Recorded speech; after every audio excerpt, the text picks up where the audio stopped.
मुकाशफा 5 बाब 9वीं और 10वीं आयत में लिखा है, और वो ये नया गीत गाने लगे कि तू ही इस किताब को लेने और उसकी मोहरें खोलने के लायक है, क्योंकि तूने ज़बा होकर अपने खून से हर एक कबीला और अहले जुबान और उम्मत और कौम में से खुदा के वास्ते लोगों को खरीद लिया और उनको हमारे खुदा के लिए एक बादशाही और काहिन बना दिया, और वो जमीन पर बादशाही करते हैं। सो इस पैसेज में हमें क्या थियोलॉजी नजर आती है कि तू ही मोहरें खोल सकता है। जो उसके अंदर तुम्हार है वो खुदा के प्लान में बहुत इंपॉर्टेंट डॉक्यूमेंट्स हैं।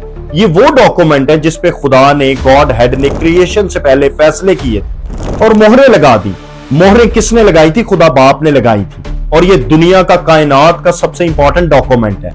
वो जो तुम्हार था और उसको लेने का एक ही हकदार था, यीशु मसीह, क्योंकि वो जी उठा है। सेकंड, इस गीत में जिक्र है लहू का, तूने अपने खून से खरीद लिया है। अजीजों, आपकी कीमत चंद करोड़ नहीं है, आपकी कीमत यीशु का लहू। आप खून से खरीदे गए, आप बहुत कीमती, आपके लिए खून बहाया गया है, वो भी किसी बैल या बर्रे का नहीं, खुदावंद यीशु ने अपना खून बहाया है बशरियत में।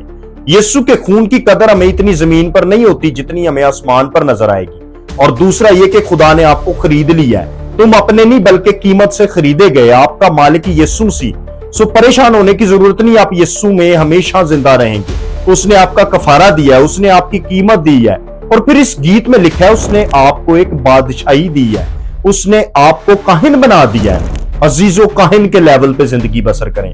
काहिन का मतलब दूसरों के लिए शफायत करने वाला, दूसरों की मदद करने वाला। एक पाकीज़गी का लेवल है, कहानत का लेवल है, एक मेयार है, एक दर्जा है जिसमें आपने जिंदगी बसर करनी है।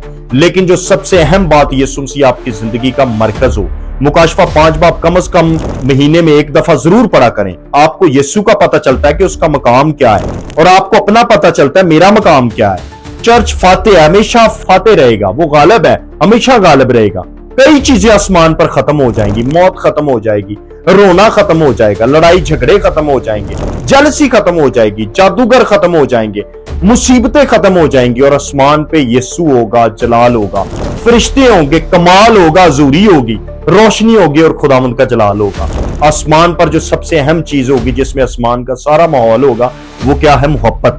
आसमान का जो माहौल है वो मोहब्बत से भरा हुआ है। खुदा ने दुनिया से ऐसी मोहब्बत रखी, आप अपने आप से, अपने रिश्तेदारों से, अपनी फैमिली से वहां पर और ज्यादा मोहब्बत रखेंगे। अभी हम एक दूसरे को देखकर इधर उधर हो जाते हैं कि कहीं मिलना ना पै जाए, लेकिन आसमान पर नहीं, वहां कोई लालच नहीं है, आप में कोई उस मोहब्बत में अमेजिश नहीं है। आप इसलिए प्यार करते हैं क्योंकि यीशु प्यार करता है। आमीन।